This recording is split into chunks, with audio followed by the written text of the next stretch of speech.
అందరం అలాగే నిలబడి ఉండగా 1 పేతురు 5వ అధ్యాయము 6-7 వచనాలు ఒకసారి నేను మరలా చదువుతాను. మీరందరూ కూడా వాక్యమును చూడండి. 217వ పేజీ. దేవుడు తగిన సమయమందు మిమ్మల్ని హెచ్చించినట్లు ఆయన బలిష్టమైన చేతి క్రింద దీన మనస్కులై యుండుడి. ఆయన మిమ్మును గూర్చి చింతించుచున్నాడు గనుక మీ చింత యావత్తు ఆయన మీద వేయుడి. 2వ పేతురు గ్రంథము 3వ అధ్యాయము 9వ వచనాన్ని చదువుతుండగా జాగ్రత్తగా వినండి. కొందరు ఆలస్యమని ఎంచుకొనున్నట్లు ప్రభు తన వాగ్దానమును గుర్చి ఆలస్యము చేయువాడు కాడు, కానీ ఎవడును నశింపవలెనని ఇచ్చయింపక అందరూ మారు మనసు పొందవలెనని కోరుచు మీ ఎడల దీర్ఘశాంతము కలవాడై ఉన్నాడు. దేవుడి లేఖనాన్ని తన వెనుకల్లో దీవించి ఆశీర్వదించును గాక. దయచేసి అందరం కూర్చుందామండి. ఈరోజు నా అంశము, ఆయన మిమ్మును గురించి చింతపడుచున్నాడు. ఇది దేవుడు మనతో మాట్లాడుచున్నటువంటి అంశము. 2017లో, 2018లో, 2021లో దేవుడు మనకి వర్తమానం ఇచ్చాడు. మరొకసారి ఈ ఉదయము ఎవరిదో భారాన్ని దేవుడు తన మీద వేసుకోవటానికి వచ్చాడు. ఇది ఖచ్చితం. నాకు తెలియదు, కానీ ఎవరో అతి భయంకరమైన భారం కలిగి ఉన్నారు. ఆ భారాన్ని దేవుడు తన మీద వేసుకోవటానికి ఈరోజు మన మధ్యకి వచ్చి మనతో దేవుడు మాట్లాడబోతున్నాడు. కనుక నా బైబిల్ ఏం చెప్తుంది? భారము కలిగిన వారిలా. ఏంటది? ఏం భారము? ప్రయాసపడి భారము కలిగిన సమస్త జనులారా నా యొద్దకు రండి, నేను మీకు విశ్రాంతిని కలగ చేస్తాను. ఈరోజు 2వ లేఖనంలో చదువుకున్నటువంటి ఒక భాగం, దేవుడు ఎందుకు ఆలస్యం చేయుచున్నాడు అంటే దేవుడే జవాబు చెబుతున్నాడు. అదేమంటున్నాడు అంటే అందరూ మారు మనసు పొందాలని. అందుకే ఆలస్యం అవుతుంది. అంతేగాని ఇది అబద్ధపు బోధ కాదు. ఆయన వస్తున్నా అన్నాడు, త్వరగా రాలేదు. మా అమ్మ టైంలో చెప్పారు, మా తాతల టైంలో చెప్పారు, ఏసయ్య 2వ రాకడ, ఏసయ్య 2వ రాకడ. పిచ్చోడా, నువ్వు నశించకూడదని దేవుడు ఆలస్యం చేస్తున్నాడు. Praise the lord. అంతేగాని వాక్యం ఎప్పుడు తప్పిపోదు. ఆమేన్. వాక్యం ఎప్పుడు నిత్యము నిలిచే ఉంటుంది. ఆల్రెడీ మీరు గమనిస్తున్నారు లేదో, ప్రకృతిలో మార్పు వచ్చింది. అవునా? భూమిలో మార్పు వచ్చింది, సముద్రాల్లో మార్పు వచ్చింది, ఆకాశంలో మార్పు వచ్చింది, అంతరిక్షంలో మార్పు వచ్చింది, గ్రహాల్లో మార్పులు వచ్చాయి. మీరు ఒక్కసారి యూనివర్సల్ అంటే సృష్టి యావత్తును ఒక్కసారి మీరు పరిశీలన చేసి చూడండి. ఎన్ని ప్రయోగాలు జరుగుతున్నాయి అంటే నిజముగా రాత్రి నేను ఒక దృశ్యాన్ని చూసి ఆశ్చర్యపోయాను. పైన ఎలా ఉన్నదంటే సాలిగుడి వలె ఉన్నది. ఎలా ఉన్నది? సాలెగూడి అల్లుకుపోయినట్లుగా. అంతేకాదు, అది నిలకడగలేదు, అది కదులుతూ ఉన్నది పైన. ఆమేన్. ఎక్కడ అంటే గెలాక్సీకి పై భాగములో, అంటే గెలాక్సీ అందులో ఉంది. దాని చుట్టూ ఒక వలయాన్ని దేవుడు ఎలా ఏర్పాటు చేశాడో చూడండి. ప్రకృతిలో మార్పు, సృష్టిలో మార్పు. నేను అందుకే మీ కాళ్ళ కింద భూమి కదిలిపోయే సమయం కూడా వచ్చింది. Praise the lord. మీరు ఈ సంవత్సరంలో మనకు వచ్చిన, భారతదేశానికి వచ్చిన ఒక గొప్ప వార్త ఏమిటి అంటే మన దేశానికి భూకంపం స్టార్ట్ అయింది. ఆమేన్. మన భారతదేశంలో భూకంపపు జోను స్టార్ట్ అయింది. మనం చూసారా, జపాన్లో రోజు వస్తుంది. నేను అండమాన్ వెళ్ళాను, అండమాన్లో కూడా రోజు వస్తుంది. నేను అక్కడ ఉన్నప్పుడు ఆ బిల్డింగులు, ఆ కట్టడాలు ఎప్పుడు ఊగుతూనే ఉంటాయి. సముద్రం మీద ఒక ధర్మాకోలు కనుక వేస్తే ఆ నీళ్లు కదిలినప్పుడు ఎలాగది కదులుతూ ఉంటుందో, నేను అండమాన్ నికోబార్ వెళ్ళినప్పుడు, అక్కడ సేవ చేయడానికి వెళ్ళినప్పుడు, అది కొండ కూడా, ఆ ఇల్లు కూడా అలాగే అది కదులుతూ ఉంటుంది. నేను ఫస్ట్ రోజు భయపడ్డా. పాస్టర్ గారు అన్నారు, భయపడొద్దంటే రోజు ఇలాగే వస్తుంది మాకు అన్నాడు. Praise the lord. అలాంటి పరిస్థితులు మన కాళ్ళ కిందకి రాబోతున్నాయి. కనుక సమయము లేదు మిత్రమా. ఆమేన్. సమయము లేదు సంగమా. ఎందుకంటే దేవుడు ప్రకటన గ్రంథంలో చెప్పాడు, సమయం ఇంకనూ లేదు, సమయం ఇంకనూ లేదు. అందరూ మారు మనసు పొందాలనే దేవుడు ఎదురు చూస్తున్నాడు. ఒక్కరు కూడా నశించుట దేవుడికి ఇష్టము లేదు. అంటే అందరి ఎడల ఆయన ఒక భారము, ఒక చింత. ఆమేన్. నేను ఈ రోజున కొన్ని విషయాలు తక్కువ సమయం తీసుకుంటా, కానీ మీకు కొన్ని విషయాలు మీకు తెలియచేయాలని నేను అనుకుంటున్నాను. ఎందుకంటే ఈ రోజు నుంచి నేను టయాన్ని కొద్దిగా పొడిగించాను, ఒక అర్ధగంట సమయాన్ని పొడిగించాను. కనుక అది మీకు తెలుసు, మీకు తెలియదు అది, కానీ దాన్ని పొడిగించడం అయితే జరిగింది. కనుక మీరు వాక్యాన్ని వినేటప్పుడు జాగ్రత్తగా దేవుడు నా ఎడల ఎలాంటి కార్యం చేయబోతున్నాడో దాని గురించి మీరు ఆలోచన చేయండి. ఇక్కడ మనం మొదటిగా చదువుకున్నటువంటి 6వ వచనంలో ఏముందంటే, దేవుడు తగిన సమయమందు మిమ్ములను హెచ్చించున్నట్లు ఆయన బలిష్టమైన చేతి కింద దేన మనస్కుల, అంటే హెచ్చించబడటానికి కారణం ఏంటంటే తగ్గింపు ఒకటే. ఏమలా విన్నావా? హెచ్చించబడటానికి ఏ వ్యక్తి అయినా సరే, ఒక వ్యక్తి సంఘంలో, లేకపోతే దేవుని యొక్క సేవలో, దేవుడి పరిచర్యలో, లేకపోతే దేవుడు నీకు అప్పగించిన బాధ్యతలో నీవు గనక దేవుని యొక్క నుంచి ఒక కిరీటం పొందుకోవాలంటే దానికి మొదట కారణం ఏంటంటే నిన్ను నువ్వు తగ్గించుకోవటం. ఆమేన్. ఆయన ఎల్లప్పుడూ కూడా తగ్గింపు స్వభావం కలిగిన హృదయాలనే చూస్తున్నాడు ఆయన. ఇంక రెండవదిగా ఆయన వచ్చుచున్నది కూడా, ఆమేన్, దేవుడు వచ్చుచున్నది కూడా తగ్గించుకున్న వారి కొరకే ఆయన వచ్చుచున్నాడు. ఆయన ఒక రోజున ఒక ఇంటికి వెళ్ళాడు. ఆయన ఆ ఇంటికి వెళ్ళి కూర్చున్నాడు. వాళ్ళ ఇంటి నిండా ధనికులు ఉన్నారు, వాళ్ళ ఇంటి నిండా గొప్పవారు ఉన్నారు, కోటీశ్వరులు ఉన్నారు. ఆ రోజు ఆ విందుకి పిలిచిన యజమానుడు వజ్రాలు వ్యాపారాలు చేసే వాళ్ళని కూడా పిలిచాడు. ఆమేన్. అందరినీ పిలిచాడు. పిలిచిన తర్వాత అందరూ వచ్చారు. గొప్ప వాళ్ళని చూడగానే, ఇప్పుడు కారు వేసుకొచ్చారు అనుకోండి, వెళ్ళి గేటు తీస్తారు. అదే సైకిల్ మీద వస్తే అదా లోపల రా అంటారు.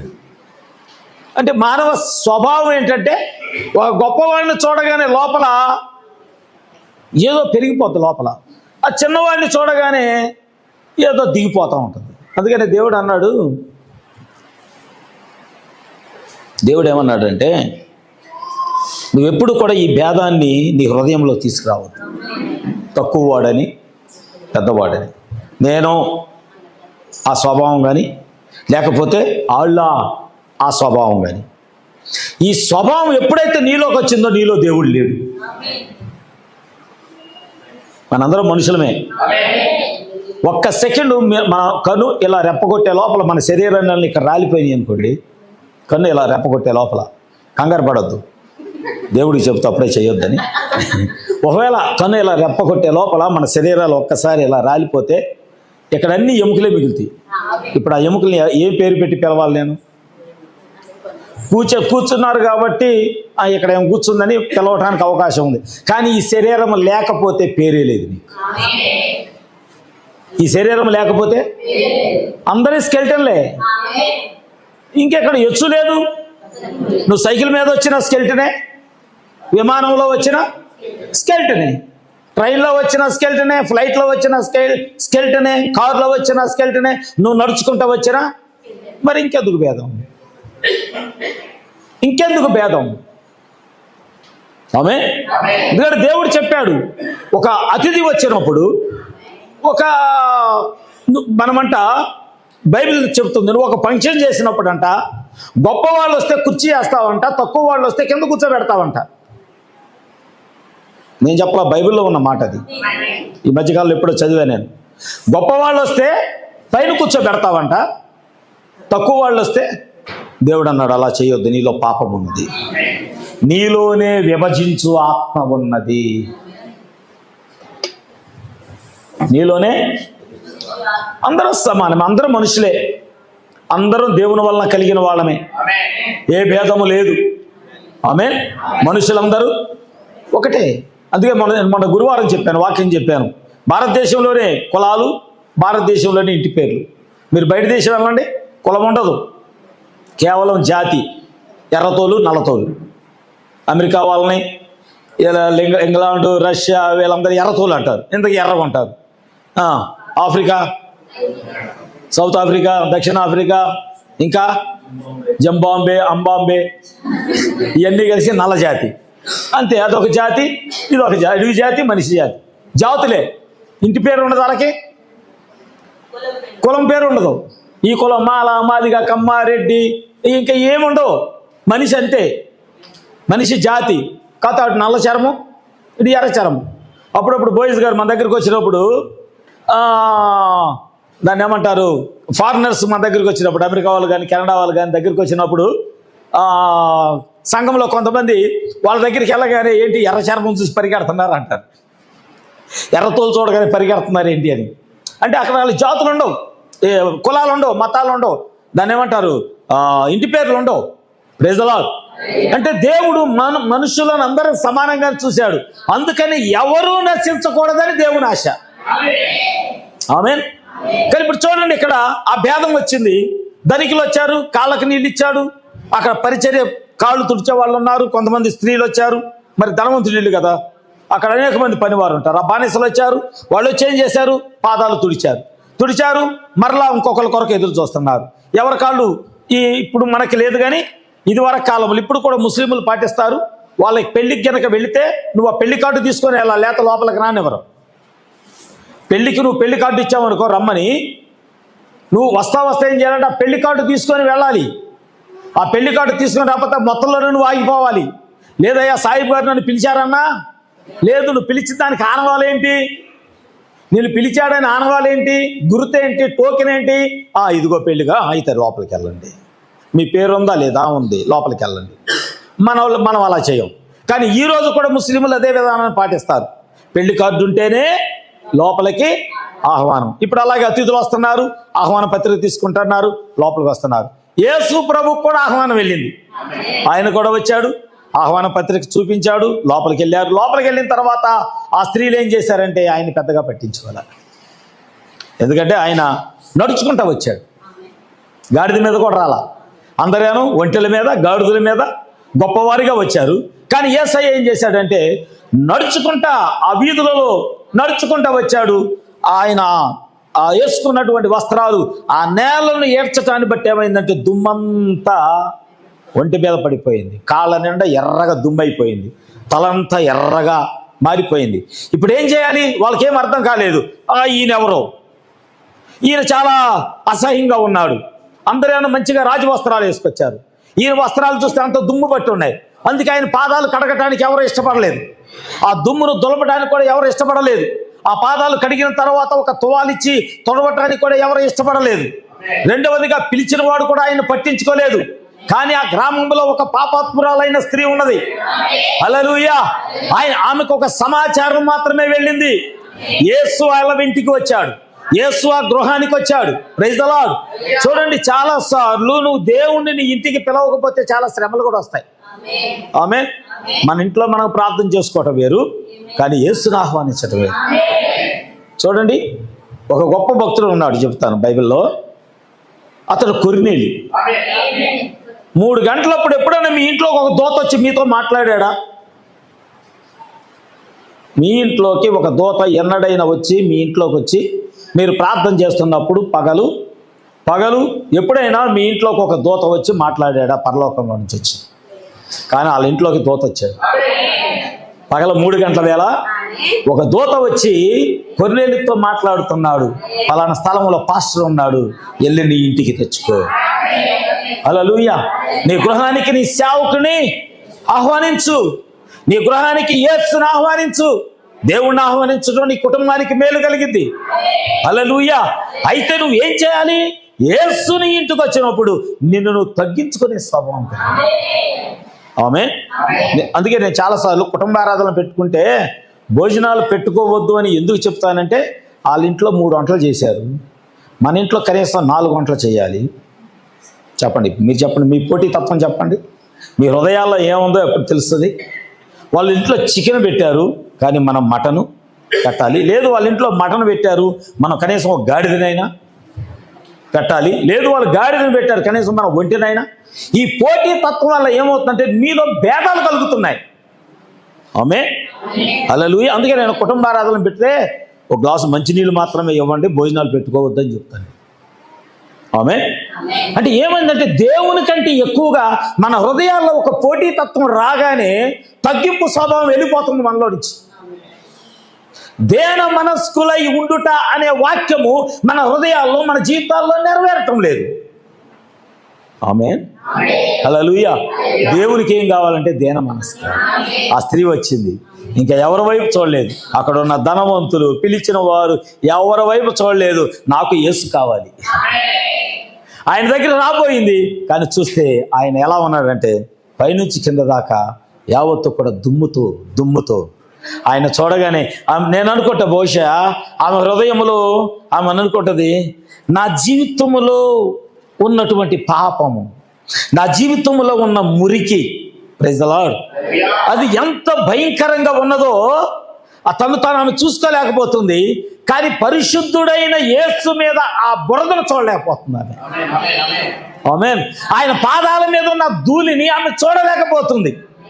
దేవునికి మహిమ కలుగును గాక. అయినను నీ కొరకు ఆయన అలాగే వచ్చాడు. మన కొరకు దేవుడు సరదాగా రాలా, శ్రమ పడుతూ వచ్చాడు. అవునా? ఎగురుకుంటా రాలా. ఆయన కాళ్ళకి చెప్పులు లేకుండా మొళ్ళల్లో నడుచుకుంటూ వచ్చాడు, రాళ్ళల్లో నడుచుకుంటూ వచ్చాడు. నేను నిన్న ఒక చిన్న వీడియో చూస్తూ ఉన్నాను. Fashion of the Christ cinema తీసినటువంటి ఆ హీరో పేరు ఏదో ఉందో నాకు తెలియదు. అయితే అతను లాస్ట్ సిలువను మోసి కట్టేసి కొడతారు. కొరడాకి 16 కొక్యాలు ఉంటాయి. రోమీలు యొక్క కొరడాలు దాన్ని ఏమంటారు, గుర్రం చర్మంతో చేసి ఎదర ఇనప కొక్యాలు పెడతారు. అయితే ఈయన శరీరం మీద ఏం చేశారంటే ఒక తొడుగు వేశారు. ఆయన శరీరం మీద ఒక తొడుగు ఎలాంటిదంటే అచ్చము స్కిన్ లాగా ఉండేది. ఎప్పుడైతే కొరడా కొడతారో అదేం చేస్తారంటే దాన్ని చీల్చిద్ది. అయితే ఏమైందంటే ఆయన మరి ఆ కొట్టిన దెబ్బకి ఆ ఫీలింగ్ ఇవ్వాలి కదా. ఆయన ఏం చేశాడంటే మొదటి దెబ్బకి తట్టుకున్నాడు, రెండవ కొరడా కొట్టారు, మూడవసారి ఏం చేస్తాడంటే ఆ సైనికుడు మారుస్తాడు. మార్చి ఇనప సంఖ్యలు, ఇనప గొలుసున్న దానికి 16 కోణాలు ఉంటుంది, ఆ కొరడాతో కొట్టమని ఇస్తాడు. వీళ్ళు ఏం చేశారంటే అతని మీద వేసి ఇలా పెట్టి కొట్టగానే ఏమైందంటే పైన వేసిన ఆ చర్మం కవర్ కాకుండా అతను ప్రక్కటెముక పట్టింది. ప్రక్కటెముక పట్టి లాగేసరికి బట్టి గరిచేసాడంట.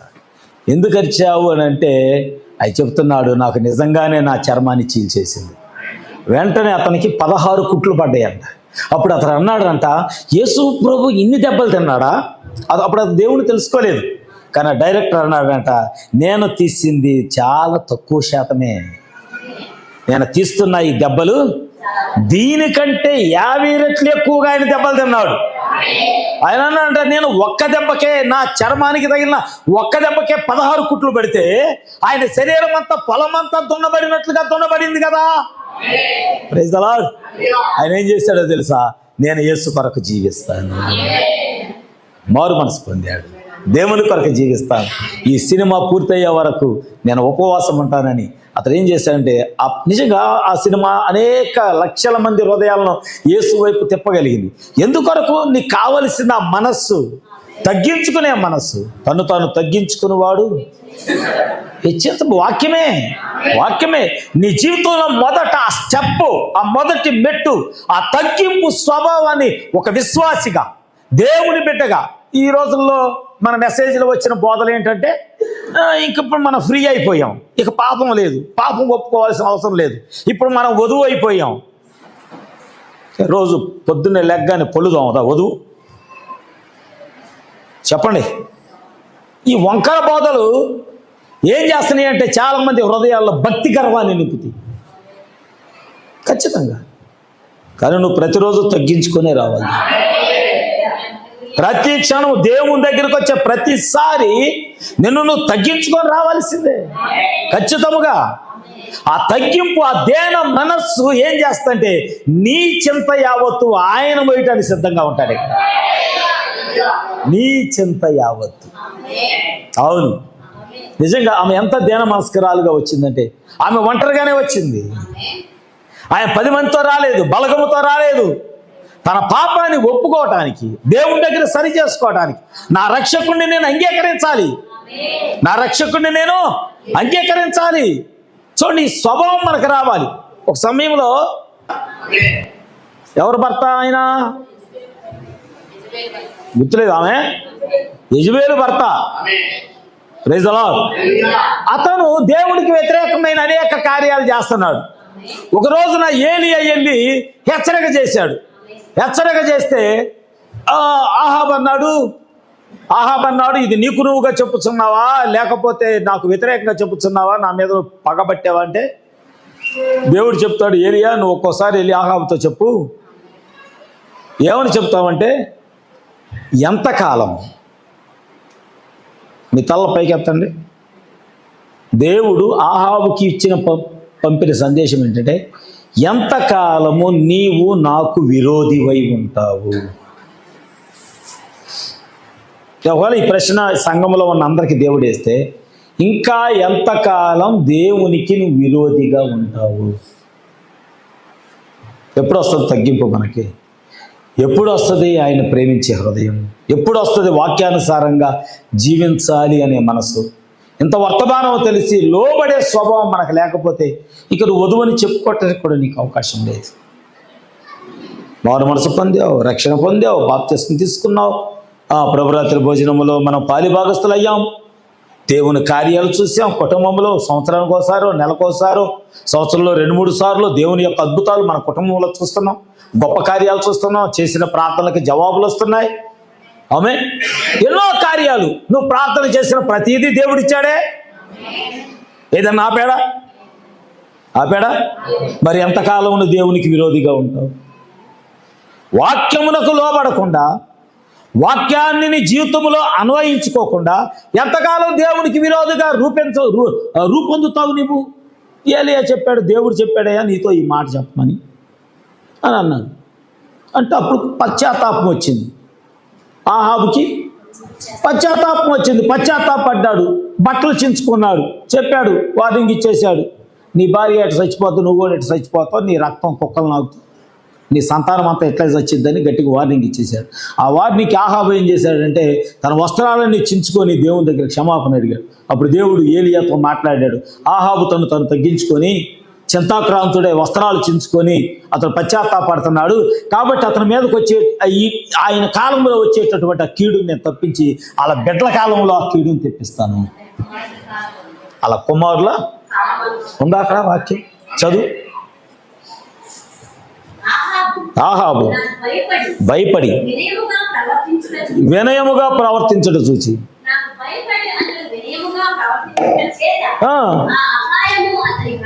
అతని కాలమందు సంభవింపకుండా ఆపి రప్పించేదను. చూసారా, దేవుడు దేన మనస్సు ఎప్పుడైతే నీకు వస్తుందో, దేన మనస్సు తగ్గింపు స్వభావం.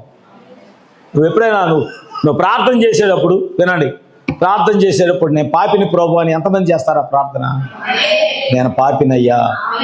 ఇది మీకు మంచి దేవుని యొద్ద నుంచి అద్భుతకరమైన ఒక బహుమానాన్ని తీసుకొస్తుంది. అది రావాలి, అది మన హృదయంలో నుంచి రావాలి. నేను పాపిని ప్రభు, నేను పాపిని. ఆమె వచ్చింది, ఆయన పాదాల మీద పడింది, కన్నీరు కారుస్తుంది, తన హృదయంలో ఉన్న ప్రతి పాపాన్ని దేవుడు చూపిస్తున్నాడు. ఆమె తలంపులు ఎరిగిన దేవుడు వినండి ఇక్కడ ఆమెను పాదాల మీద పడి కన్నీళ్లతో ఆయన పాదాలు కడుగుతూ దేన మనస్కురాలై దేవుడిచ్చినటువంటి ఆ వెంట్రుకలు ఘనత కొరకు. అందుకే స్త్రీ తల మీద శవరము, కొంతమంది ఎంటుకలు చేలుతున్నాయి. అందుకే లేదు వెంటనే దేవుడు యెజబెల్ ఫ్యామిలీలోకి తీసుకెళ్ళి ఆ లిస్టులో బేడేస్తాడు మిమ్మల్ని ఖచ్చితంగా. నీ జుట్టు మీద నువ్వు కత్తిరి పెట్టావా, నీ పిల్లల నెత్తి మీద నువ్వు కత్తిరి పెట్టావా, నీ ఆడబిడ్డ పుట్టినది మొదలుకొని చచ్చిపోయే వరకు నెత్తి మీద కత్తిరి పెట్టావా, యెజబెల్ ఫ్యామిలీలోకి వెళ్ళిపోయినట్టేవాడు ఖచ్చితంగా. వాక్యం అది. స్త్రీ తల మీద మంగళ కత్తి పెట్టకూడదు. ఘనత కొరకు ఇచ్చాడు దేవుడు ఈ వెంట్రుకలు. దేని కొరకు? ఆ ఘనతను తీసుకెళ్లి యేసయ్య పాదాల మీద పెట్టింది. మీకు ఇచ్చిన ఘనత మనం ఏం చేస్తున్నాం? మన ఘనత ఇవ్వగానే వెంటనే మనం రెచ్చిపోతాం, లేకపోతే ఉప్పొంగుతాం, లేకపోతే ఇతరులకు దేవుడు నన్ను ఘనపరిచాడని చెప్పుకోవడానికి మనం ప్రయత్నం చేస్తాం. కానీ ఒక దేన మనస్సు, తగ్గింపు స్వభావం. హల్లెలూయా. ఎలాంటి తగ్గింపు అంటే నీ కొరకు శ్రమలు వచ్చినా, లేదా దేవుడే నీకు శ్రమలు కలగజేసినా, దానియేలు సింహాల బోనులోకి పంపినట్లుగా నిన్ను ఒక శ్రమలోకి నెట్టివేసినా, బబులోనులో జ్ఞానులు ఎవడైనా ఉన్నాడా? జ్ఞానం కలిగిన వాడు ఎవడైనా ఉన్నాడా? ఎవడున్నాడు? దానియేలు ఒక్కడే. దానియేలు ఒక్కడే యూదుల్లో నుంచి తేబడ్డాడు. అవునా? దానియేలు ఒక్కడే జ్ఞానం కలిగిన వాడు. ఆ రాజ్యములోనే జ్ఞానులు లేరు. కానీ ఒక శ్రమకాలం వచ్చింది. అంత ఘనత నొందాడు దానియేలు. దానియేలుకి చెప్పకుండా రాజు ఏం చేయట్లా. అయినా ఒక శ్రమ వచ్చింది. తన ఘనత అంతా తీసి పక్కన పారేశాడు. దేవునికి ప్రార్థన చేయటం ప్రారంభించాడు. హల్లెలూయా. అతనికి వ్యతిరేకంగా ఒక శిలాశాసనము రాయబడిందని తెలిసిన అనేక సార్లు మన జీవితాల్లో మనకి వ్యతిరేకంగా చాలా లెగుస్తాయి. దేవుడు చెప్పాడు, నాకు ఈ శోధన రానియొద్దని ఎప్పుడు ప్రార్థన చేయొద్దు. నాకు ఈ శ్రమ రానియొద్దు ప్రభువా అని ఎప్పుడు ఆ ప్రార్థన చేయొద్దు. శోధన వస్తే, శ్రమ వస్తే దాన్ని జయించే శక్తిని నాకు ఇవ్వయ్యా. పోరాడు, శత్రువుతో పోరాడు, శోధనతో పోరాడు, శ్రమతో పోరాడు, కష్టముతో పోరాడు, అవమానంతో పోరాడు, ఇరుకులు ఇబ్బందులు వస్తే పోరాడు. జయించువాడు నీతో ఉన్నాడు. ఆమేన్, ఆమేన్. పోరాడితేనే కదా తెలిసేది జయం అంటే. అసలు శ్రమే రాలా. తింటున్నావు, వండుకుంటున్నావు, గట్టికి తేపుతున్నావు, నిద్రపోతున్నావు, పొద్దునే లెగుస్తున్నావు. రోజుల కంటే 2 అంగుళాలు పొట్ట గట్టికి పెరిగింది. మళ్ళీ లేచావు, మళ్ళీ తిన్నావు. మన ఊర్లో ఉన్న రోజుకు 4 సార్లు తినేవాళ్ళు తెలుసా? ఎంత తింటారు.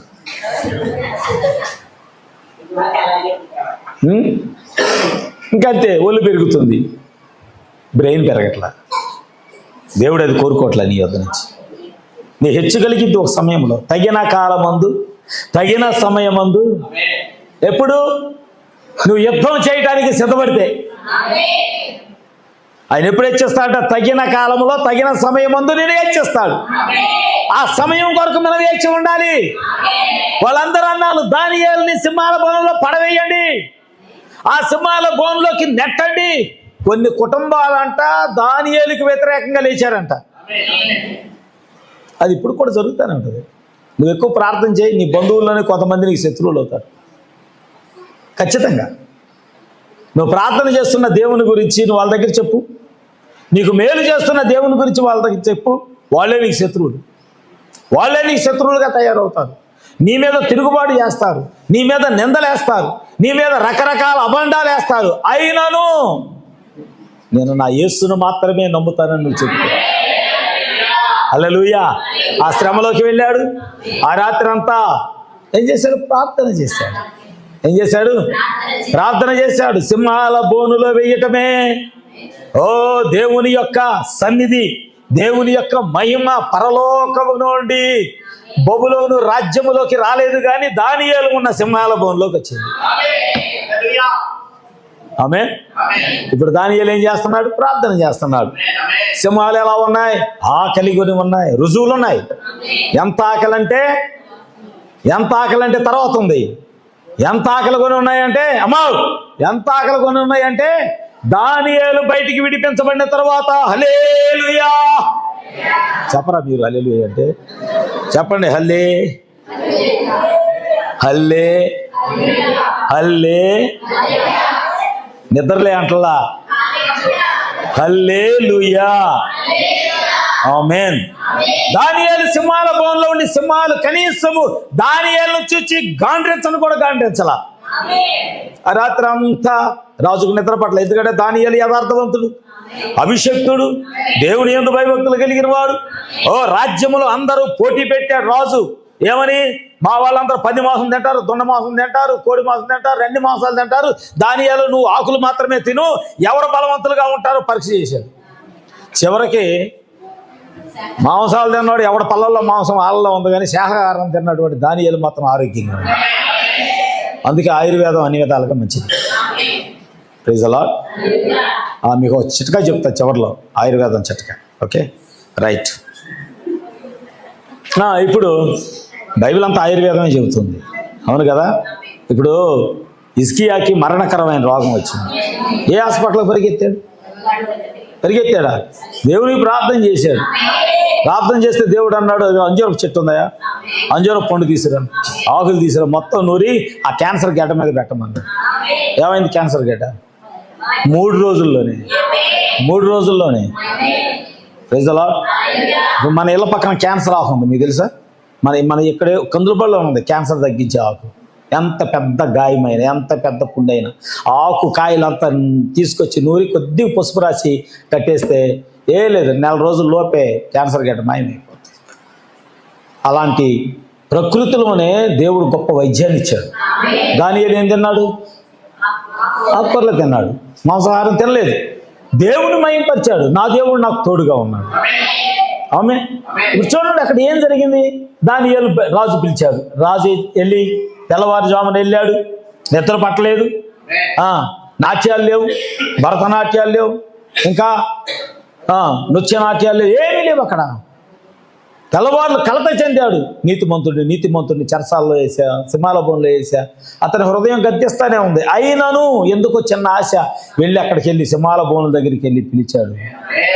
జీవము గల దేవుని సేవకుడు అయిన దానియేలు, నీవు సేవించుచున్న నీ దేవుడు నిన్ను రక్షింపగలిగిన. ఆమేన్, ఆమేన్. నీవు సేవించుచున్న నీ దేవుడు నిన్ను రక్షించాడా? రాజా నువ్వు చిరంజీవగులుగాక. నా దేవుడు సింహాలను మూసివేసి ఏ హాని కలగకుండా దేవుణ్ణి రక్షించాడు. దానియేలు హెచ్చింపబడే సమయం వచ్చేసింది. ఎందుకంటే పరీక్షలో జయించాడు, పరీక్షలో నిలబడ్డాడు. దేవునికి ప్రార్థన చేయకుండా లేడు, కానీ ఆ శ్రమలో కూడా దేవుడికి ప్రార్థన చేస్తానన్నా. తగిన కాలములో నువ్వు హెచ్చించబడతావు. అందుకే నీ చింత యావత్తంతా దేవుని మీద వేయి.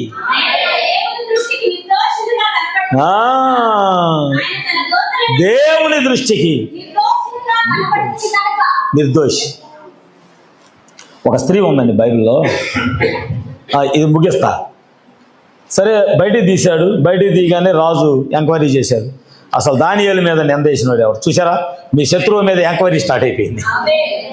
మిమ్మల్ని అవమానపరిచారే, మిమ్మల్ని నిందించారే, మిమ్మల్ని బాధ పెట్టారే, ఇప్పుడు వాళ్ళ మీద ఎంక్వైరీ స్టార్ట్ అయింది. కొన్ని ఫ్యామిలీలు వచ్చినాయి అంట. దానియేలు మీద నింద వేసిన వాళ్ళలో కొన్ని ఫ్యామిలీలు వచ్చినాయి. రాజు అన్నాడంట వీళ్ళనెత్తి లోపల అన్నాడంట. వీళ్ళనెత్తి జడ్జిమెంట్ అయిపోయింది. వీళ్ళనెత్తి సింహాల గుహలో పడవేయండి. ఆ సింహాల గుహలో వీళ్ళు పడుతూనే ఉన్నారంట. ఎంత ఆకలితో ఉన్నాయో చెప్పడానికి ఈ మాట లే, చెప్పాల్సిన అవసరం లేదు. వాళ్ళు సింహాల బోను అడుగు భాగానికి వెళ్ళక మునిపే, ఆ మాట ఏముంది రాయబడింది బైబిల్లో. వాళ్ళు అడుగు భాగానికి వెళ్ళక మునిపే, రాక మునిపే సింహాల పాలయ్యేది. వారి ఎముకలను సైతం. Praise the lord, praise the lord. అడుగు భాగానికి అంటే ఎంత ఆకలితో ఉన్నాయి. అప్పుడేగా దానియేలు అక్కడి నుంచి తీసింది. అమ్మా చిన్నమ్మాయి, సింహాల బోన్లో వేయాలి నిన్ను కూడా. చూడండి, అప్పుడే దావీదు బయటికి తీయబడ్డాడు. జడ్జిమెంట్ అయిపోయింది. వీళ్ళెత్తి లోపల వేయబడ్డారు. ఇంకా అడుగు భాగమునకు వెళ్ళక మునుపే సింహాల పాలయ్యారు. ఎంత ఆకలితో ఉన్నాయి. మరి దానియేలు తాకలేదే. తెగులుని గుడారము సోకగొరే పుత్రుడా, అపాయము రానే రాదు పుత్రిక. తెగులుని గుడారము సోకగొరే పుత్రుడా, అపాయము రానే రాదు పుత్రిక. అందరూ గట్టిగా చప్పలు కొట్టండి.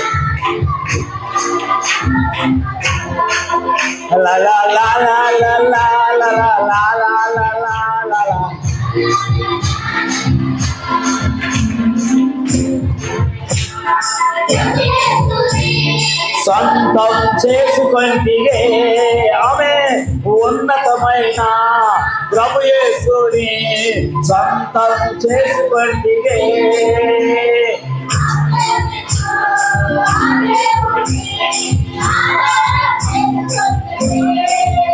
ఆమేన్. దేవుని ఆధారం చేసుకొంటివే. ఓ తెగులోని గుడారము అపాయము రానే రాదు. లా లా లా లా లా లా లా లా లా లా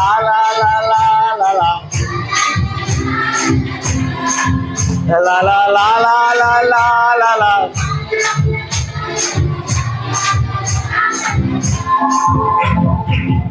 హల్లెలూయా. బైబిల్ గ్రంథంలో ప్రవక్త వర్తమానంలో మాట్లాడతాడు. ఒక స్త్రీ ఉంది. ఆ స్త్రీ ఏ రోజు కూడా ఆమె దేవుని వాక్యాన్ని వినలా, దేవుని చూడల, ధర్మశాస్త్రం చదవల. ఆమేన్. ధర్మశాస్త్రం కూడా చదవల. ఏ రోజు కూడా సేవకులను కూడా కలుసుకోవాల. నేను ఈ మాట చెప్పడానికి ముందు ఒక్క చిన్న మాట చెప్పాలి. ఈ రాహాబ్ అనే ఒక స్త్రీ ఉంది. ఈమెను ఎక్కడ ఉంచండి, చెరసాల నాయకుడిని ఎక్కడ ఉంచండి. మీరు వీళ్ళిద్దరూ చూడండి. Praise the lord. ఇక్కడ ఇద్దరికి వచ్చారు మన బలిపీఠం దగ్గరికి. చెరసాల నాయకుడు వచ్చాడు, రాహాబ్ అనే. ఎందుకు ఈ మాట చెప్తున్నానంటే, అపోస్తలుడైన పౌలు, అలాగే మరొక అతను శీల, వీళ్ళిద్దరూ చెరసాలలో వేయబడ్డారు. తర్వాత ఇంటికి వెళ్ళి చదువుకోండి. అపోస్తల కార్యాలు 11వ అధ్యాయం అక్కడ ఉంటుంది, 16. వేయబడిన తరువాత వినండి బైబిల్ అమ్మ చాలాసార్లు చెప్పుకున్నాం మనం, కానీ అక్కడ ఒక మాట రాయబడింది. ఆ మాట గురించి ప్రత్యేకంగా చెప్పాలి ఈ రోజున. మొదట ఒక మాట చెప్పాను, ఎంతకాలం నువ్వు దేవునికి విరోధిగా ఉంటావు. ఇది రోజు ఈ ప్రశ్న నిన్ను గుచ్చుతూనే ఉండాలి. భాగ్యవతి వింటున్నావా? ప్రతిరోజు ఈ మాట నీ హృదయాన్ని గుచ్చుతూనే ఉండాలి. తెలియజేయం ఎలా ఉందమ్మా? రైట్. నా దేవుడు ఆ రోజున ప్రార్థన చేశాం గురువారం. ఆ రాత్రి దేవుడు నాకు దర్శనం ఇచ్చాడు. డాక్టర్ అన్నాడు ఏమకి ఏ హాని లేదు, తీసుకెళ్ళిపోండి అని. గురువారము ఆమె గురించి సంఘంలో అందరం ప్రార్థన చేశాము. పాము కరిచింది ఆమెకి, తెరేజమ్మకి. అక్కడ ఏదైనా వర్తమాన సంఘానికి వెళ్తుంది సహోదరి. కనుక ఆమె గురించి గురువారం తెలియగానే వెంటనే ప్రార్థన చేశాం. దేవుడు గొప్ప కార్యం చేశాడు. మరి అలాగే వాళ్ళ తండ్రి గారిని హాస్పిటల్ తీసుకెళ్తుంటే వెంటనే ప్రార్థన చేశాం. మధ్యాహ్నం సాయంత్రం కల్లా మళ్ళీ తిరిగి క్షేమంగా, అసలు ఏమీ లేనట్లుగానే ఆయన తిరుగుతున్నాడు. ఆయన నిన్న కూడా గొప్ప ఫంక్షన్కి వచ్చాడు ఆయన. Praise the lord. కనుక దేవుడు ఎప్పుడు అద్భుతాలు చేసే దేవుడిగా ఉన్నాడు. రైట్. ఇప్పుడు అంటే ప్రార్థన వింటున్నాడు దేవుడు ఇక్కడ, ఆ మాట చెప్పడానికి, జవాబు చెప్పడానికి. హల్లెలూయా. మొన్న పోయిన ఆదివారం ఒక సహోదరు వచ్చింది, మేరీ జాన్, మధ్యప్రదేశ్ నుంచి. వాళ్ళ తండ్రి పక్షవాతంతో బాధపడుతున్నాడు. అంతకుముందు వారం శారా, రాణి వీళ్ళు వాళ్ళ ఇంటికి తీసుకెళ్ళి ప్రార్థన చేయిస్తే అతను చాలా ఒక దీని మీద నడుస్తున్నాడు. ఆయన స్టాండ్ మీద నడుస్తున్నాడు. అతనికి కుడి కాలు కుడి చెయ్యి పడిపోయింది, నడవలేని పరిస్థితి. ఈ చెయ్యి ఎలా కూడా ఇంతకంటే ఎక్కువ లేపట్లేదు, ఆయన పైకి లేపట్లేదు. కానీ ప్రార్థన చేశాము. ప్రార్థన చేసి అతన్ని కొన్ని దేవుని మాటలు చెప్పి బలపరిచి వచ్చాము. తర్వాత మనం వచ్చినప్పుడు మేరీ జాన్ ఆమె చెప్పింది, పాస్టర్ గారు మీరు వచ్చి మా డాడీకి ప్రార్థన చేశారంట, మా డాడీ నడుస్తున్నాడు ఇప్పుడు. Praise the lord. సంఘంలో కూడా ప్రార్థన చేయించాం. ఆదివారం ప్రార్థన చేయించాం. నా వ్యక్తిగత ప్రార్థనలో కూడా తండ్రి జార్జి గారి గురించి, వాళ్ళ ఇంటి పేరు నంబూరి జార్జి గారు. నంబూరి జార్జి వాళ్ళకి వెళ్ళి ప్రార్థన చేసి వచ్చాను. ప్రార్థన చేసి వచ్చిన తర్వాత దేవుడు అద్భుతం చేశాడు. ఎంతగా అంటే మరలా ఆదివారం విజయవాడ వెళ్ళాను, సోమవారం విజయవాడ వెళ్ళాను, మంగళవారం గణపవరం వెళ్ళాను ఆ స్థలాన్ని శుభ్రం చేయించడానికి. కనుక సాయంత్రం అయిన తర్వాత మళ్ళా ఫోన్ చేశారు, పాస్టర్ గారు వస్తానన్నారు అని. సర్లే ఇంటి దగ్గర ఉన్నానని బయలుదేరి వెళ్ళాను. వెళ్ళేసరికి అసలు నేను నమ్మలేదు. అతను చూసి నేను అనుకున్నా కాలు ఆయన మడతకు రావట్లేదు, నడవలేకపోతున్నాడు, కాలు వచ్చింది పాస్టర్ గారు అంటే నేను అనుకున్నా ఒక చిన్న స్వస్థత కలిగింది అనుకున్నా. అది చిన్న స్వస్థత కాదు. నేను ఇంట్లోకి వెళ్తూ అన్నాను, జార్జి గారు ఎక్కడున్నారు, ఎలా ఉన్నారు, బాగున్నారా అనుకున్నా. ఆ స్వరము వినగానే స్టాండ్ లేదు, కర్ర లేదు, మనిషి సపోర్ట్ లేదు, మంచం మీద దిగ్గులు లేచి నుంచున్నాడు. పాస్టర్ గారు వచ్చారా, పాస్టర్ చేతి కర్ర లేకుండా నడుచుకుంటూ బయటకు వచ్చాడు ఆయన. ఒక అద్భుతం నిజంగా. నేను వెంటనే గురువారం రాత్రి చలమయ్య ఆదివారం నేను ఆదివారం ఉదయం నాకంటే ముందు చలమయ్య మాట్లాడాడు 38 సంవత్సరాల పక్షవాయం కలిగినటువంటి ఒక వ్యక్తి గురించి. ఆ రోజున అతని ముఖంలో ఎంత సంతోషం ఉందో నాకు కనపడలేదు, కానీ జార్జి గారి ముఖంలో ఎంత సంతోషాన్ని నేను చూశానంటే, నేను అయ్యా చెయ్యి వచ్చిందంటే వెంటనే చెయ్యి 2 చేతులు పైకి లేపాడు ఆయన. 2 చేతులు పైకి అయ్యా కర్ర కూడా వేసుకోకుండా వచ్చారు. అసలు మీ స్వరమైన గారు నా ప్రాణం లేసి వచ్చిందండి అన్నాడు. దేవుడు అంత అద్భుతం చేశాడు నిజంగా. అందుకే చెప్తున్నా, ఒకవేళ మీరు కోరుకుంటే వచ్చే వారంలో చాలా మందికి దేవుడు అద్భుతాలు చేయబోతున్నాడు. నాకు కావాలి ఆ అద్భుతం అంటే ఎంతమంది కోరుకుంటారు నాకు తెలియదు. నేనైతే మనస్ఫూర్తిగా కోరుకుంటా, యేసయ్యా నా జీవితంలో ఒక అద్భుతం చేయుమయ్యా నా జీవితంలో, నిన్నే నమ్మి ఉన్నానేసయ్యా. అద్భుతం చేయుమయ్యా నా జీవితంలో, నిన్నే నమ్మి ఉన్నానేసయ్యా. నిన్నే నమ్మి ఉన్నాను, వారు నిన్నే నమ్మి ఉన్నాను.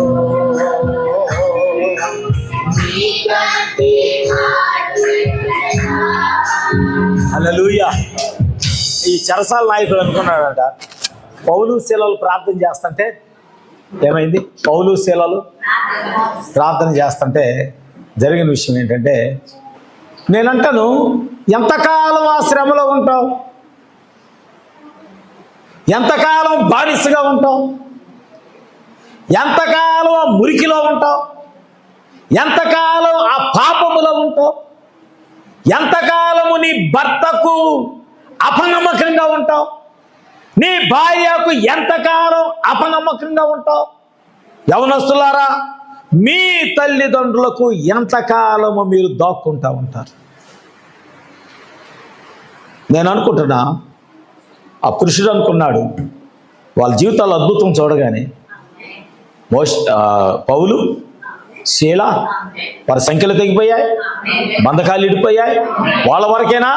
కాదు, చెరసాల గోడలన్నీ పడిపోయాయి. కానీ ఒకరైనా వెళ్ళారా? అతను అనుకున్నాడు, నా ఉద్యోగంలో నేను తప్ప మరొక మార్గము. అబ్బా, ఎంత యథార్థవంతుడు, ఎంత యథార్థవంతుడు. ఈరోజు మన పనుల్లో మనం ఆ యథార్థతను కోల్పోతున్నాం. నేను గణపవరంలో మా నాన్నగారి సాక్ష్యం పంచుకున్నాను. అక్కడ నా తండ్రి యొక్క యథార్థతను గణపవరంలో సాక్ష్యం పంచుకుంటే వెంటనే ఒక ఆయన అన్నాడు, ఈ రోజుల్లో ఎవరున్నారని అంత యథార్థంగా. అవును, నా తండ్రి చాలా యథార్థవంతుడు, దానికి నేనే సాక్షి. అంత యథార్థం. 3 సంవత్సరాలు మా అక్కకి స్కాలర్షిప్ వస్తే ఒక్క మాటలో చెప్తా యథార్థత. ఎస్సీగా ఉండి మా అక్క ఎస్సీ మాలగా ఉండి స్కాలర్షిప్ వస్తే నా తండ్రి రక్షించబడిన తర్వాత సహజంగా 2 ఉద్యోగస్తులు ఉంటే స్కాలర్షిప్ తీసుకోకూడదు. అప్పుడు రూల్ అది, గవర్నమెంట్ రూల్. ఇంట్లో 2 ఎంప్లాయీస్ ఉంటాయి, గవర్నమెంట్ ఎంప్లాయీస్. మా తండ్రి ఏం చేశాడంటే, ఆయన ఒక్కడు ఉద్యోగమే చూపించి అమ్మ ఉద్యోగం చూపించకుండా స్కాలర్షిప్ తీసుకున్నాడు. కానీ దేవుని ఎరిగిన తర్వాత, మారు మనసు పొందిన తర్వాత రాష్ట్ర ప్రభుత్వానికి ఉత్తరం రాసి, నా కుమార్తెకు 3 సంవత్సరాలు నేను స్కాలర్షిప్ తీసుకున్నాను, నేను అబద్ధం చెప్పి అని నన్ను క్షమించండి అని ఆ స్కాలర్షిప్ని గవర్నమెంట్కి పంపించాను. సింపుల్గా ఒకటి చెప్పే నేను, ఎలాంటివి చాలా ఉన్నాయి.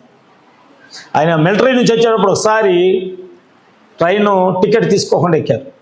అంటే టికెట్ తీసుకునే టైం దొరక్క టికెట్ తీసుకోకుండా ఎక్కారు. ఆయన మారు మనసు పొందిన తర్వాత దేవుడు చూపించాడంట, నువ్వు దొంగతనంగా ట్రైన్లో టికెట్ లేకుండా ప్రయాణం చేశావు. మా నాన్నగారు ఇప్పటికీ ఉన్నాయి ఆ లెటర్స్. ప్రభుత్వానికి, సెంట్రల్ గవర్నమెంట్ రైల్వే మంత్రికి లెటర్ రాసి, అప్పటికి దరిదాపుగా 15 సంవత్సరాలు అయిపోయింది మా నాన్న ప్రయాణం చేసి. 15 సంవత్సరాల క్రితం ఒకరోజు నేను టికెట్ లేకుండా నేను ప్రయాణం చేశాను, నన్ను క్షమించండి అని. ఆ టికెట్ ఆ రోజు ఖరీదు ఎంత, 65 రూపాయలు ఎంతో. రైల్వే డిపార్ట్మెంట్కి పంపించారు. ఈ సైన్యాధిపతి కూడా అలాంటి యథార్థవంతుడే. నా యజమానుడికి నేను న్యాయంగా ధర్మంగా ఉండలేకపోతున్నా. ఈ యథార్థత ప్రతి భార్యకు ఉండాలి, ప్రతి భర్తకు ఉండాలి. నీ భర్త అలాంటి ప్రవర్తన కలిగి ఉన్నావు, యథార్థత. పెళ్లిలో చేసిన ప్రమాణాలు, బ్రతుకుట నీ కొరకే, సస్తే శాస్త్రం నీ కొరకే. ఆ చేసిన ప్రమాణాలు ఏమవుతున్నాయి? భర్త చేసిన ప్రమాణాలు ఏమవుతున్నాయి? హృదయములో మరొక పురుషుడు, హృదయములో మరొక స్త్రీ, పాపం విస్తరిస్తుంది. జాగ్రత్త. ఎంతగా అంటే నిన్ను నువ్వు సరి చేసుకోవడానికి కూడా అవకాశము లేనంత పాపం నీ జీవితంలోకి వచ్చేస్తుంది. ఎంతకాలం దేవునికి విరోధంగా ఉంటాం? లేదా యజమానుడి వలె, ఆ సైన్యాధిపతి వలె నేను న్యాయం చేయలేకపోతున్నాను, ఇక చనిపోవటం మేలు అనే పరిస్థితి దాకా వచ్చాను. అప్పుడు పౌలు అన్నాడు, నువ్వు చనిపోవాల్సిన అవసరం లేదు, మేమందరం ఇక్కడే ఉన్నాం. పౌలులో ఉన్న యథార్థత చూడగానే ఆయన అడిగిన మాట ఏంటో తెలుసా? అయ్యా, నేను రక్షించబడటానికి నేనేం చెయ్యాలి? ఈరోజు నీకు ఆ ప్రశ్న రావాలి. మొదటిది, ఎంతకాలం నువ్వు దేవునికి విరోధముగా నిలబడతావు? రెండవది, నేను రక్షించబడాలంటే నేనేం చేయాలి? దేవుణ్ణి అడగాలి. ఎన్ని తగ్గింపు స్వభావాలండి. దేన మనస్కులు అనే పదం చదివాము చూసారా? ఆ గుణ లక్షణాలు ఇవన్నీ మనలో ఆ పురుషుడు అడుగుచున్నాడు, ఆ సైన్యాధికారి అడుగుచున్నాడు పౌలుని, అయ్యలారా, రక్షణ పొందుటకు మేమేమి చెయ్యవలెను? ప్రవక్త వర్తమానం కూడా ఒకటి టైటిల్. ఇప్పుడు ఏం కూడా అదే అడుగుతుంది. 12వ వచనం చదువుదాం. 12వ వచనం చదువుదాం. 2వ అధ్యాయం యెహోషువ గ్రంథం, 12వ అధ్యాయం యెహోషువ గ్రంథం. యెహోషువ గ్రంథం ముగిస్తానండి, ఈ మాట చెప్పి ముగిస్తాను. మందిరానికి వచ్చినప్పుడు ఆశీర్వాదం దాకా ఉండి ఆశీర్వాదం తీసుకొని వెళ్ళండి, అది మీకు ఆశీర్వాదం. నేను మీకు ఉపకారము చేసి, అమ్మ 12వ వచనం రైట్, చేసి తిని కనుక నా తండ్రి ఇంటికి ఉపకారము చేసి నాకు నిజమైన ఆ సైనికుడు ఏదో అడుగుతున్నా, నేను రక్షించబడాలంటే నాకు ఒక ఆనవాలు కావాలి. నేను ఏం చేయాలి? నేను నా ఇంటి వారు. ఆమె ప్రవక్త చెబుతున్నాడు, మోషేకు తోడై ఉండినట్లు నీకు తోడై ఉండేదననే వర్తమానంలో ప్రవక్త మాట్లాడుతున్నాడు. మొదట ఆమె తన గురించి తాను చింత కలిగి ఉందట. నేను ఎలా రక్షించబడాలి? ఎక్కడ వినండి, రాజు అడిగాడుగా దానియేలుని, నీ దేవుడు నిన్ను రక్షించెను. ఈ స్త్రీ అంటుంది, ఈమె వేరే దేవతలకు ఆరాధన చేసేది. అందరు ఇక్కడ ముగిస్తున్నా, అందరు ఇక్కడే ఉన్నారా? ముగిస్తున్నా రైట్. వీళ్ళు ఎలా చదువుతారని ఇంటికి వెళ్ళే టైం అయింది కదా. ఈమెకి వేరే దేవుణ్ణి, వేరే దేవతలను ఆరాధన చేసే అలవాటు ఉంది. ఆమన్నది, మీ దేవుడు మిమ్మల్ని రక్షించిన విధానం చూస్తే మా గుండెలు కరిగిపోయాయి. మీ దేవుడు నెబుకద్నెజరు, లేకపోతే ఆయన ఎవరు? దానియేలు కాలంలో ఉన్న రాజు దర్యావేషు. ఆయన అంటున్నాడు, దానియేలు నీ దేవుణ్ణి రక్షించాడా? ఇప్పుడు ఈ అన్య స్త్రీ అంటుంది, మీ దేవుడు మీ ఎడల చేసిన కార్యములు. అవంట మొదట తన ఒక్క జీవితం గురించి చింత కలిగి ఉందంట. నేను రక్షించబడాలంటే ఏం చేయాలి? తర్వాత ఆమెకు ఆలోచన వచ్చిందంట, నేనే కాదు నా ఇంటి వారందరి గురించి ఆమె చింత కలిగి ఉన్నారు. హల్లెలూయా. తన ఇంటి వారందరి కొరకు, నా భర్త, నా కుటుంబము, నా తల్లి. ప్రవక్త చెప్తాడు, ఆ తల్లి వ్యాధితో ఉన్నది, తండ్రి వ్యాధితో ఉన్నాడు, తన సహోదరులు, తన వదినలు, తన అక్క చెల్లెళ్ళు ఏమి వ్యభిచారం చేయడానికి తన ఇంటిని విడిచి వేరే పట్టణం వచ్చింది. కానీ ఎప్పుడైతే నిజమైన దేవుడిని ఆమె కనుగొనదు, ఆమెకు నేను ఒక్కదాన్నే ఈ వాక్యానికి లోబట్టం కాదు, నేను ఒక్కదానే ఈ ఆర్వాల కింద ఉండటం కాదు, నేను ఒక్కదాన్నే యేసుక్రీస్తు రక్తం క్రిందకు రావటం కాదు, నేను ఒక్కదాన్నే ప్రభు అయిన యేసుక్రీస్తు నామములో రక్షణ పొందటం కాదు, నా ఇంటి వారందరూ. ప్రవక్త చెబుతున్నాడు, ఆమె తన ఇంటి వారందరి గురించి చింత కలిగి వచ్చిన సేవకులను అడిగిందంట, అయ్యా నాకు నా కుటుంబం గురించి చింత ఉంది, నా ఇంటి వారి గురించి చింత ఉందయ్యా, దేవుడు అంట ఆమె చింతను తన మీద వేసుకొని ఒక సమయం వచ్చింది, యుద్ధం వచ్చింది. తర్వాత మీరు చదవండి 6వ అధ్యాయంలో యుద్ధం వచ్చింది. నిన్న గురువారం కూడా చెప్పాను, ఒక్క అడుగులో దేవుడు తీసుకునే శ్రద్ధ. ఆదివారం చెప్పాను కొన్ని విషయాలు, నిన్న గురువారం కంప్లీట్ చేశాను. ఒక్క అడుగులో నీ ఎడల దేవుడు తీసుకునే శ్రద్ధ. ఎరుకో గోడలన్నీ కూలాయి, ఒక్క అడుగులోని ఎరికో గోడ మీద ఉన్న రాహాబు యొక్క ఇంటి గోడ ఒక్క రాయి కూడా కదలదు. ఎంత శ్రద్ధ తీసుకుంటున్నాడు. నీ చింత యావత్తు ఆయన మీద వేయి. నీ చింతను భరించటానికి దేవుడు సిద్ధంగా ఉన్నాడు. మనకు లేవా చింతలు? లేవా? నాకు చాలా చింతలు ఉన్నాయి. సరే, 2 పెళ్ళిళ్ళు చేశాం కూడా, నా కొడుకు కూడా ఉన్నాడు. వాడికి పెళ్లి చేయాలి, వాడి ఉద్యోగం గురించి ఆలోచనలు, కుటుంబాలు సెట్ చేయాలి, ఎవరి కుటుంబాలు అలా సెట్ చేయాలి ఆలోచనలు, అమ్మ ఆరోగ్యం గురించి చూసుకోవాలి. మరి అలాగే మరలా నా లైఫ్ గురించి, నా జీవితం గురించి చూసుకోవాలి, సేవ గురించి చూసుకోవాలి, సంఘం గురించి. ప్రతి రాత్రి నాకు మధ్యరాత్రిలో కొద్దిగా మెలుగు వచ్చింది ఒక కారణాన్ని బట్టి. లేచి ఏం చేస్తున్నానంటే అందరి కొరకు ప్రార్థన చేస్తున్నాను. ప్రతి కుటుంబం కొరకు కూర్చొని అందరి కొరకు ప్రార్థన చేసి మళ్ళా పండుకుంటాను. కనుక నేను మీ అందరి కొరకు నేను చింత కలిగి ఉన్నాను, ప్రతి కుటుంబం గురించి. ఎందుకంటే మీరందరూ దేవుని ప్రజలు, మీరందరూ దేవుని కుటుంబం. ఆమేన్. ఆ బాధ్యత నాకు, అందరి కొరకు ప్రార్థన చేసే బాధ్యత దేవుడు నా మీద ఉంచాడు. Praise the lord. కనుక మీ చింత యావత్తు దేవుడు మనతో మాట్లాడినట్లుగా నీ చింత యావత్తు ఆయన మీద వెయ్యి. ఖచ్చితంగా నీ చింత ఆయన తీసుకొని నీకు విడుదల ఇస్తాడు, నీకు జయం ఇస్తాడు, నీకు స్వస్థత ఇస్తాడు, నీకు మేలు చేస్తాడు. నీ ఎడల కనికరము చూడటమే కాదు, బలహీన స్థితిలో ఉండగా నిన్ను బలపరుస్తాడు. అన్ని వేల మందిలో పిలిచిన వాడు హృదయములో యేసయ్య అంటే నొచ్చుకున్నాడు, కానీ ఆయనను వెతుక్కుంటూ వచ్చిన స్త్రీ తన హృదయంలో యేసయ్యను ఘనపరిచింది, తను తగ్గించుకున్నది, దీన మనస్కురాలై ఆయన పాదాల మీద పడింది. అన్ని వేల మందిలో దేవుడు ఆమెను ఏం చేశాడంటే ఘనపరచడం ప్రారంభం. తగిన కాలం రాగానే మోషేను ఘనపరిచాడు, తగిన కాలం రాగానే ఏలియాను ఘనపరిచాడు, తగిన కాలం రాగానే యేషేపును ఘనపరిచాడు, తగిన సమయం రాగానే దానియేలును ఘనపరిచాడు. నీకు తగిన కాలం రాగానే ఆయన నిన్ను ఘనపరచడానికి సిద్ధంగా ఉన్నాడు. నీవు ఆయనకు నమ్మకంగా ఉంటావా? ఉంటావా? దేవుడి వర్తమానాన్ని దీవించి ఆశీర్వదించునుగాక.